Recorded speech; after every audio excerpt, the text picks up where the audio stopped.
Hi, this is the Professional Amateur Hour coming to you with another review. This week I checked out King of Fighters.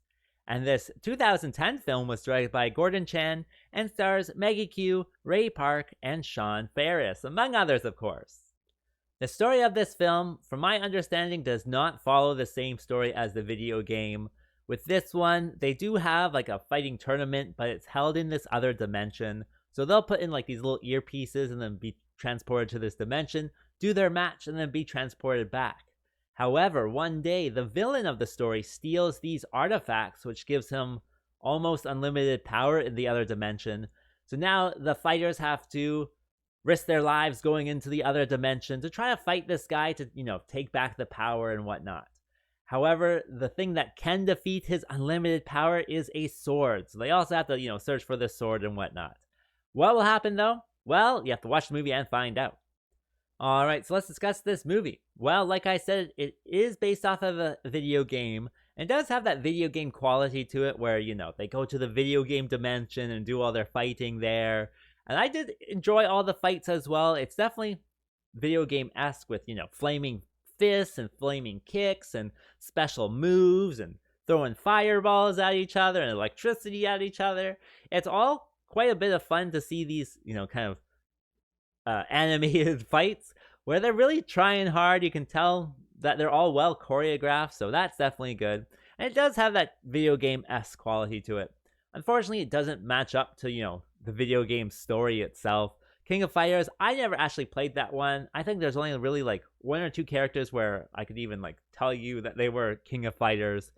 So it doesn't match up that way, which is unfortunate, but at the same time, it's still good, fun, video game-esque type of stuff going on in this one.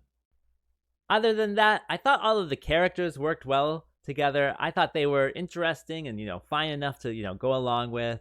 I did enjoy Maggie Q's character. She has this, like, kind of bloodlines thing going on in her backstory. And a few other characters are involved in this, like, blood feud with different families and whatnot. And all of that works, to bring it into it, to make it kind of not seem like it's just a one-dimensional story.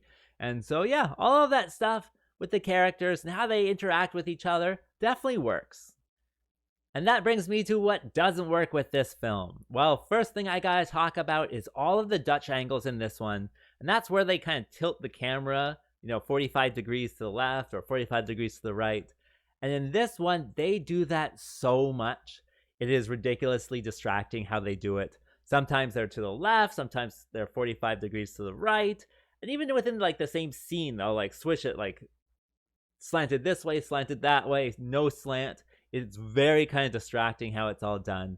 I don't know why they do it. I thought like kind of the Dutch angle was to make things look taller. But in this one, it just seems like random. Like they'll even switch like halfway through a scene about which angle they're shooting these people at. So it's a very kind of strange choice, but very distracting as well. Like having to move your head back and forth to, line it up correctly so that it's not, disorienting or anything like that is an issue. So it's in there. I don't know why, but it's rather distracting.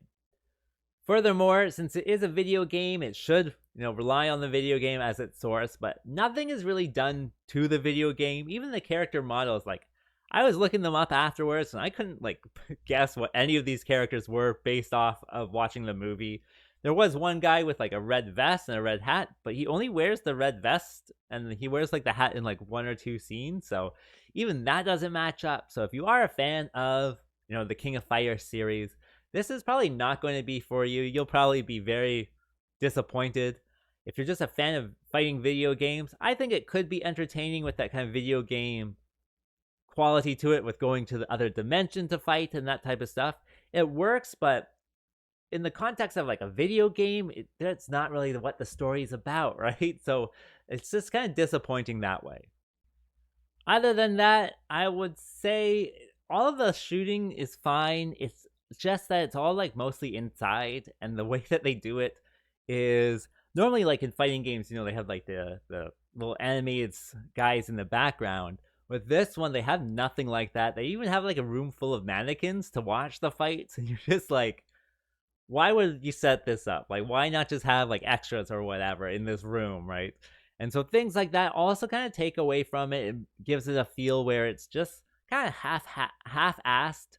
Like it's not done to any quality where they're satisfied with it. So I don't know what they're thinking about some of these decisions that they make to go into it, but it's all in there. So yeah, again, it is what it is. It's just kind of disappointing. As for my recommendation, well, now on this channel, I've seen quite a few of these fighting video game movies, and I will say this one's not the worst. It definitely wasn't as bad as, what was it called? Street Fighter, The Legend of Chun-Li. Yeah, definitely not as bad as that one, but I think there are other ones out there that are quite a bit better. What was that one? DOA, I really enjoyed that one. But if you are just looking for a kung fu, karate movie, this should satisfy you. And the story's not that bad. It's interesting enough to follow along with. So yeah, check it out if you want. As for rating, well, I'll give it the score of 3. And that's the score for meh. And with that being said, I think that's all I wanted to say. So like and subscribe, and I'll see you next time.